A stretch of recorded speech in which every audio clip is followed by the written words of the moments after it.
Assalamualaikum warahmatullahi wabarakatuh. Halo, jumpa lagi bersama saya Bahtiar Movie. Baik Bapak Ibu, pada video kali ini admin akan memberikan latihan soal-soal yaitu persiapan menghadapi seleksi akademik pretest PPG dalam jabatan tahun 2023. Nah, jadi bagi Bapak Ibu, simak terus video ini. Dan sebelum lanjut, seperti biasa admin ingatkan kembali, jangan lupa tekan tombol subscribe-nya terlebih dahulu dan tekan tombol loncengnya agar nantinya Bapak Ibu selalu mendapatkan update soal-soal terbaru pretest PPG dalam jabatan tahun 2023. Baik Bapak Ibu, kita langsung saja ke pembahasan. Soal yang nomor 1, perhatikan beberapa KD berikut ini. KD sikap yaitu melakukan kerjasama dalam percobaan. KD pengetahuan yaitu menjelaskan sifat bahan konduktor listrik yang baik. KD keterampilan yaitu melakukan penyelidikan sifat bahan konduktor listrik yang baik. Teknik penilaian yang sesuai untuk 3 KD di atas secara berurutan adalah yang A. Observasi tes tertulis tes wawancara, yang B. Tes tertulis observasi tes kinerja, yang C. Observasi tes tertulis tes kinerja, yang D. Observasi tes tertulis observasi, yang E. Tes kinerja observasi dan tes tertulis.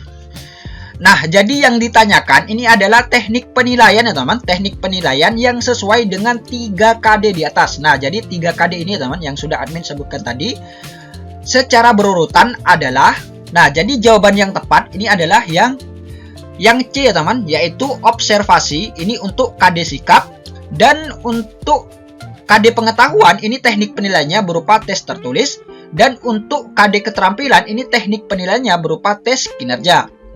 Nah, ini dia teman-teman jawaban yaitu C. Untuk pembahasan bentuk penilaian sikap ini bisa berupa observasi, penilaian diri, dan penilaian antar teman. Nah, untuk yang C ini penilaian sikapnya ini berupa observasi. Nah, betul.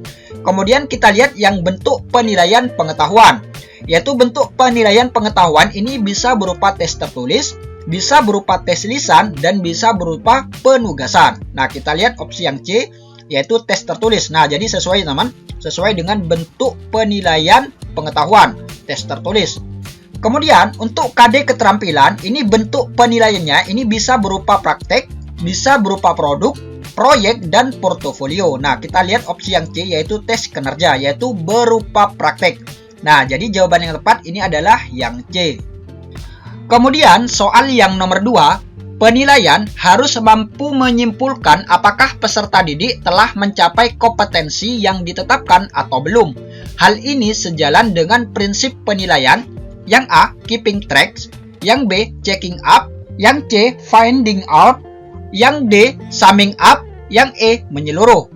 Nah, jadi yang ditanyakan ini adalah penilaian ini mampu menyimpulkan apakah peserta didik telah mencapai kompetensi yang ditetapkan atau belum. Nah, jadi hal ini sejalan dengan prinsip penilaian yang D ya teman, yaitu summing up. Nah, kita lihat di sini. Nah, ini dia teman, tujuan assessment ataupun penilaian. Untuk yang keeping track, ini kata kuncinya adalah melacak kemajuan siswa. Kemudian yang checking up, ini kata kuncinya adalah mengecek ketercapaian siswa, yaitu checking. Kemudian selanjutnya yaitu finding out, ini adalah mendeteksi kesalahan pembelajaran. Kemudian yang summing up, ini adalah menyimpulkan siswa sudah mencapai kompetensi atau belum. Nah, jadi ini teman, menyimpulkan apakah peserta didik telah mencapai kompetensi yang ditetapkan atau belum. Nah, jadi ini sejalan dengan prinsip penilaian yang summing up. Jadi seperti itu. Kemudian soal yang nomor 3, Pak Budi mengajar di SMP Prajekan kelas 7. Setelah mengadakan evaluasi pembelajaran, ternyata hasilnya tidak sesuai harapan. Dari 30 siswa, 10 siswa mendapatkan nilai 75 dan 20 siswa mendapatkan nilai 60. Sedangkan KKM yang ditetapkan adalah 65. Kegiatan remedial yang dapat dilakukan oleh guru untuk 20 siswanya adalah yang A. Memberi tugas pengganti nilai ujian kepada 20 siswa yang belum memenuhi KKM. Yang B, menjelaskan kembali materi tersebut, lalu siswa yang belum tuntas dites lagi. Yang C, melanjutkan materi pada KD selanjutnya karena materi sebelumnya telah diajarkan. Yang D, memberi latihan soal untuk dikerjakan oleh semua siswa. Yang E, mengulangi tes kembali oleh semua siswa. Nah, jadi untuk soal yang nomor 3, ini dari 30 siswa. Dari 30 siswa yang ada, ini hanya 10 siswa yang memenuhi KKM. Dan 20 siswa ini tidak memenuhi KKM. Nah, jadi kan lebih dari 50%. Lebih dari 50% yang tidak memenuhi KKM. Maka, yang dilakukan oleh guru adalah, yang betul adalah yang B ya teman, yaitu menjelaskan kembali materi tersebut, lalu siswa yang belum tuntas dites lagi. Nah, ini dia pembahasannya, jawaban B, yaitu bentuk perlakuan pembelajaran remedial dilakukan berdasarkan keterserapan KD. Kita lihat yang pertama, bila ketuntasan kurang dari 50%, artinya yang mengikuti pembelajaran remedial lebih dari 50%. Maka, remedial dilakukan dengan memberikan pembelajaran ulang dengan metode dan media yang berbeda. Nah, jadi ini teman-teman sesuai dengan soal yang nomor 3. Yang mana yang memenuhi nilai ambang batas ini kurang dari 50%. Dan yang melakukan remedial ini lebih dari 50%, yaitu 20 siswa. Nah, jadi jawaban yang tepat adalah memberikan pembelajaran ulang. Nah, jadi ini dia teman, menjelaskan kembali, yaitu menjelaskan ulang materi tersebut, lalu siswa yang belum tuntas dites lagi. Kemudian, untuk yang kedua, jika yang mengikuti pembelajaran remedial pada KD tersebut kurang dari 20%. Nah, jadi jika nanti soalnya ini yang mengikuti remedial ini kurang dari 20%, maka perlakuan guru terhadap siswa yaitu diberikan bimbingan secara khusus, misalnya dengan tutor sebaya. Nah, jadi seperti itu. Ini jika siswa yang mengikuti remedial ini kurang dari 20%. Kemudian yang ketiga yaitu jika siswa yang mengikuti remedial berada pada rentang 20 sampai dengan 50%, maka perlakuan diberikan dengan penugasan secara kelompok. Nah, jadi seperti itu teman-teman untuk bentuk perlakuan pembelajaran remedial yang dilakukan berdasarkan keterserapan KD. Jadi jawaban yang tepat adalah yang B.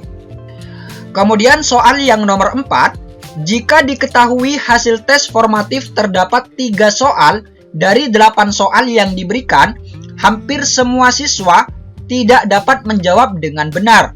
Maka tindakan guru yang sebaiknya dilakukan adalah yang A, melanjutkan ke pokok bahasan berikutnya. Yang B, menjelaskan kembali seluruh materi. Yang C, menjelaskan kembali materi yang belum dipahami siswa. Yang D, melakukan pembelajaran remedi terhadap siswa yang menjawab salah. Yang E, melakukan pengayaan terhadap siswa yang belum paham. Nah, untuk soal yang nomor 4 ini sama dengan soal yang nomor 3. Yang mana di sini dari 8 soal yang bisa dijawab oleh semua siswa ini hanya 3 soal. Nah, jadi kan lebih dari 50%, yang tidak bisa menjawab dengan benar. Nah, jadi jawaban yang tepat adalah yang C, yaitu menjelaskan kembali materi yang belum dipahami siswa. Nah, ini dia teman-teman jawaban C untuk pembahasan. Karena yang belum memahami soal lebih dari 50%, maka tindakan guru adalah menjelaskan kembali materi. Jadi jawaban yang tepat adalah yang C. Kemudian soal yang nomor 5, penetapan KKM mata pelajaran dengan mempertimbangkan 3 aspek kriteria, yaitu kompleksitas, daya dukung, dan intake peserta didik. Suatu indikator dikatakan memiliki tingkat kompleksitas tinggi apabila dalam pencapaiannya didukung oleh suatu kondisi sebagai berikut. Yang A, guru menguasai pengetahuan dan kemampuan yang memadai sesuai bidang yang diajarkan. Yang B, guru mampu memilih dan menggunakan metode pembelajaran yang konvensional. Yang C, peserta didik memiliki kemampuan penalaran yang cukup rendah dan terampil menerapkan konsep. Yang D, waktu yang relatif lama untuk memahami materi karena memiliki tingkat kesulitan dan kerumitan yang rendah. Yang E, peserta didik memiliki kemampuan penalaran yang rendah dan kurang terampil menerapkan konsep. Nah, jadi ini yang ditanyakan adalah suatu indikator ini dikatakan memiliki tingkat kompleksitas tinggi ini apabila dalam pencapaiannya didukung oleh suatu kondisi sebagai berikut. Nah, jadi jawaban yang tepat adalah yang A ya teman, yaitu menguasai pengetahuan dan kemampuan yang memadai sesuai bidang yang diajarkan. Nah, kita lihat di sini teman-teman. Jawaban A yaitu pembahasan suatu indikator dikatakan memiliki tingkat kompleksitas tinggi apabila dalam pencapaiannya didukung oleh sekurang-kurangnya satu dari sejumlah kondisi berikut ini. Nah, jadi suatu indikator ini dikatakan memiliki tingkat kompleksitas tinggi apabila memenuhi salah satu dari ke-8 poin ini. Nah, kita lihat yang pertama, yaitu guru memahami dengan benar kompetensi yang harus dibelajarkannya kepada peserta didik. Kita lihat opsinya. Nah, jadi tidak ada ya teman. Untuk yang nomor 1 ini tidak ada di opsi nomor 5. Kemudian yang kedua, guru yang kreatif dan inovatif dengan metode pembelajaran yang bervariasi. Kita lihat opsinya.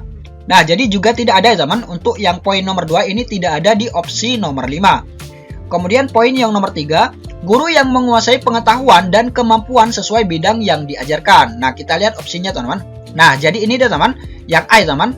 Guru menguasai pengetahuan dan kemampuan yang memadai sesuai dengan bidang yang diajarkannya. Nah, jadi sesuai ya teman. Sesuai dengan kriteria tingkat kompleksitas tinggi. Jadi jawaban yang tepat adalah yang A.